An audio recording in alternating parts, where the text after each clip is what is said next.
नमस्कार दर्शक बंधु आसतु आज जानिबा गृहिणी मानक पई 30टी किचन टिप्स। तो चलतु वीडियोटी को स्टार्ट करवा। नंबर 1, रोसई घर किंबा ठाकुर घर को न गाधई प्रवेश करंतु नहीं। नंबर 2, चाउल रे माँ अन्नपूर्णा वास करती, तेणु न गाधई चाउल छुअंतु नहीं।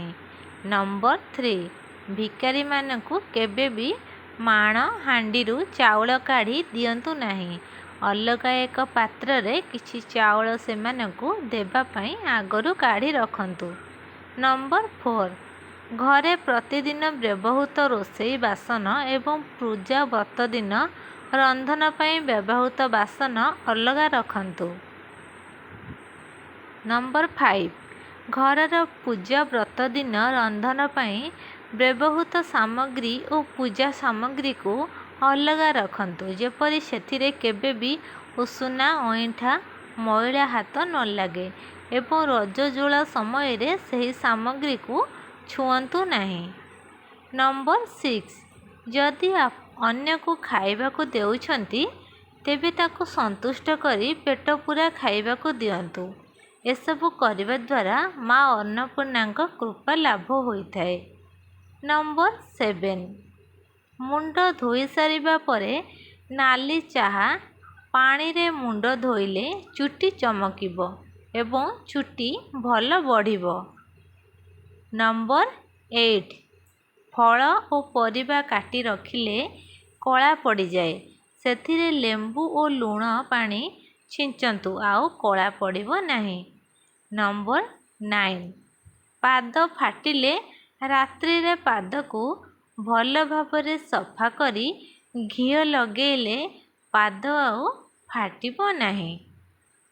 नंबर 10, पिंपुड़ी और असरपा जदि आपणक घरे अछंती तेबे विषाक्त पदार्थ बदल रे कदली और लूण मिसाई छिंची दियंतु, देखिबे पिंपुड़ी असरपा पळेई जिबे।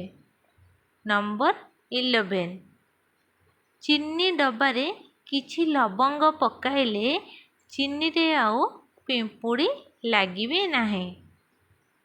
नंबर 12, हाथरू माछ गंध एवं पियाज कटा गंध नगले लेंबू और लूण को मिसाई हाथ रे घसी दियंतु, देखिबे सबु गंध आपे आपे पळेई जिवो।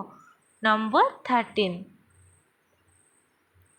काच बासन को लेंबू व बेकिंग पाउडर रे सफा कले बासन चकचक देखा जिवो। नंबर 14, साबुन बदल रे हलदी और बेसन व्यवहार कले व्रण हुए नहीं एवं मुहरे लगाइले मुहर रंग फिटे और आपण को मुह ग्लो करे। नंबर 15, कहुणी एवं गोईठी कला पड़ुथिले लेंबू घसंतु, देखिबे कला दाग लिभिजिवो।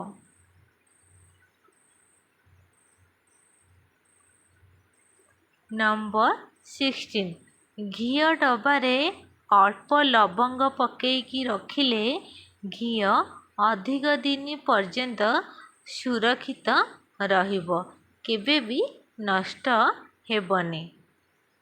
नंबर 17, राति रे दही पिता साग इत्यादि खाइबे नहीं, यह स्वास्थ्य पई क्षतिकारक। नंबर 18, पाचिला कदली को अधिक दिन पर्यंत रखिबा पई कदली रे डेंफ ऊपर को करी टांगी करी रखंतु, कदली बहुत दिन पर्यंत खराब हेबनी। नंबर 19, स्त्री माने संक्रांति दिन स्वामी को हाथरू सिंदूर पिंधिले अहिसुलक्षणी होई थांती। नंबर 20, तरकारी स्वादिष्ट लागिबा को चाहुथिले सेथिरे काश्मीरी लंका मंजी को व्यवहार करी मसला रे बाटी दियंतु, तरकारी अधिक स्वाद लागिबो। ନମ୍ବର 21 ଯେକୌଣସି ମସଲା ତରକାରୀ କଲାବେଳେ ଯଦି ପିଆଜକୁ ଭାଜି ଗ୍ରାଇଣ୍ଡିଙ୍ଗ କରି ତରକାରୀ କରିବେ ଦେଖିବେ ତରକାରୀ ଅଧିକ ସ୍ୱାଦିଷ୍ଟ ହୋଇଥାଏ। ନମ୍ବର 22 ଗାଜର, ଗ୍ରୀନ୍ ମଟର ଓ ବିଟ୍ ରାନ୍ଧିଲା ବେଳେ ଏହାର ପ୍ରାକୃତିକ ସୁଗନ୍ଧ ବଜାୟ ରଖିବାକୁ ଚାହୁଁଥିଲେ ସେଥିରେ ଟିକେ ଚିନି ପକାଇ ଦିଅନ୍ତୁ। ନମ୍ବର 23 ପନିରକୁ ନରମ କରିବାକୁ ଚାହୁଁଥିଲେ ପନିରକୁ ନ ଛାଣି ଗରମ ପାଣିରେ ଅଳ୍ପ ସମୟ ପାଇଁ ପକାନ୍ତୁ, ଫଳରେ ପନିର ନରମ ରହିବ। ନମ୍ବର 24 ପନିପରିବାର ପ୍ରାକୃତିକ ରଙ୍ଗ ବଜାୟ ରଖିବାକୁ ଚାହୁଁଥିଲେ ରାନ୍ଧିବା ସମୟରେ 1 ଚାମଚ ଚିନି ପକାଇ ଦିଅନ୍ତୁ। ପନିପରିବାର ରଙ୍ଗରେ କିଛି ବି ପରିବର୍ତ୍ତନ ହେବନି।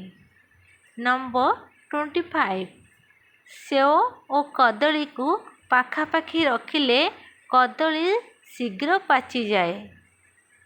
ନମ୍ବର 26 ଶୀଘ୍ର ମୋଟା ହେବା ପାଇଁ ଚାହୁଁଥିଲେ ପ୍ରତିଦିନ ସକାଳେ 2ଟା କଦଳୀ ନିଶ୍ଚୟ ଖାଆନ୍ତୁ। ନମ୍ବର 27 ମାଛକୁ ଗୋଟେ ଦିନରୁ ଅଧିକ ଦିନ ରଖିବାକୁ ଚାହୁଁଥିଲେ କଞ୍ଚା ମାଛରେ ହଳଦୀ, ଲୁଣ ଏବଂ ଭିନେଗାର ଗୋଳାଇ ଫ୍ରିଜରେ ରଖନ୍ତୁ। ମାଛ ଅଧିକ ଦିନ ପର୍ଯ୍ୟନ୍ତ ସୁରକ୍ଷିତ ରହିବ। ନମ୍ବର 28 ଯେକୌଣସି ତରକାରୀ ଅଧିକ ରାଗ ହୋଇଗଲେ ତରକାରୀରେ ଅଳ୍ପ ଲେମ୍ବୁ ଚିପୁଡ଼ି ଦିଅନ୍ତୁ, ରାଗ କମିଯିବ। ନହେଲେ 2-4ଟା ଟମାଟୋ ପକାଇ ଦିଅନ୍ତୁ, ତରକାରୀ ଟିକେ ଖଟା ଖଟା ଲାଗିବ ଆଉ ଏତେ ରାଗ ଲାଗିବନି। ନମ୍ବର 29 ସୋରିଷ ତେଲ ସହିତ ଲୁଣ ମିଶାଇ ଛାତିରେ ଘଷିଲେ ଜମିଥିବା କଫ ବାହାରିଯିବ। ନମ୍ବର 30 ଅଧିକ ଗରମ ଜିନିଷ ପାନୀୟ କରିବା ଦ୍ୱାରା କ୍ୟାନ୍ସର ହେବାର ଆଶଙ୍କା ବଢ଼ିଯାଏ।